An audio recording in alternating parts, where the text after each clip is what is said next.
दीर्घ 5 दिन धरी ए नयगढ़ अंचल विकास परिभाषा को एठी प्रकाशित कर सारी एठी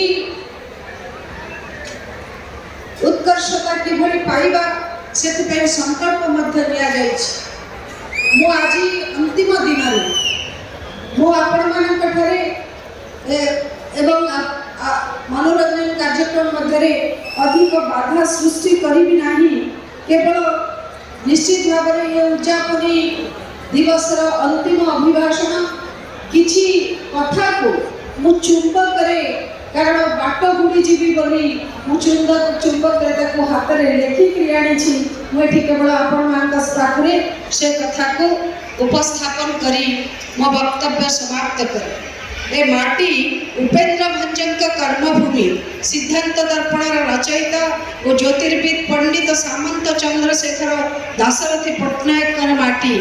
अतीत भूखंड में प्रज्ञावान राजा माने राजूती करी महान आदर्श सृष्टि करी जाइछन्ति।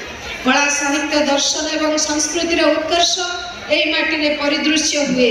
बंधुगण मने पकाउथिले रामेश्वर भाई मु स्पष्ट भाव में कही रखा चाहे आम समस्ते भूली जा उचित है ना प्रवाद पुरुष विजु पट्टनायक को जहाँ जो सुजोग आसी से 13 जिला को 30 जिले में परिणत कर आम सब निश्चित भाव में कृतज्ञ रहा से महानुभव चिंता चेतना नयगढ़ भली पूरी जिलार एक सब डिविजन जिलार मान्यता पाई एवं आम पुरी रे थिला बेले अंतिम धाड़ी रे रहउथवा बेले आज आम उत्कर्षतार शिखर रे पहुंची पारिछे। तेणु निश्चित भाव में जेते बेले 1993 अप्रैल 1 तारिख रे ए माटी रे नयगढ़ जिला गठन हैला आम समस्ते से आनंदित होते उच्छ्वसित होता आमर मन एवं आम से दिन मान को भूली जा नहीं।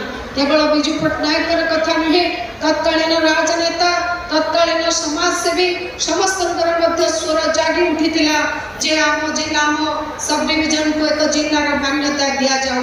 बंधुगण मुझे समस्त को हृदय कृतज्ञता जनाऊँगी।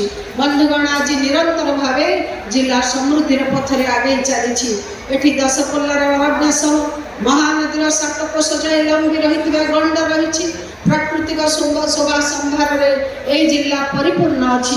कुआरिया जल भंडार निकट में विरल प्रजातिर कृष्णसार मृग परिदृश्य हुए और ताहा दर्शकीय आकर्षण निश्चित भाव में सृष्टि करें। बंधुगण एटी नयगढ़ श्री जगन्नाथ ओडगार प्रभु रघुनाथ शरणकुंड नड़ू बाबा दशपल्लार महावीर रणपुर मणिनाग कहतु नयगढ़ दक्षिण काली कहतु कंटिलर नीलमाधव आदि पुण्य देवादेवी पीठ हजार हजार श्रद्धालुओं दर्शनीय स्थान होती आम जानी निश्चित भाव में खुशी है।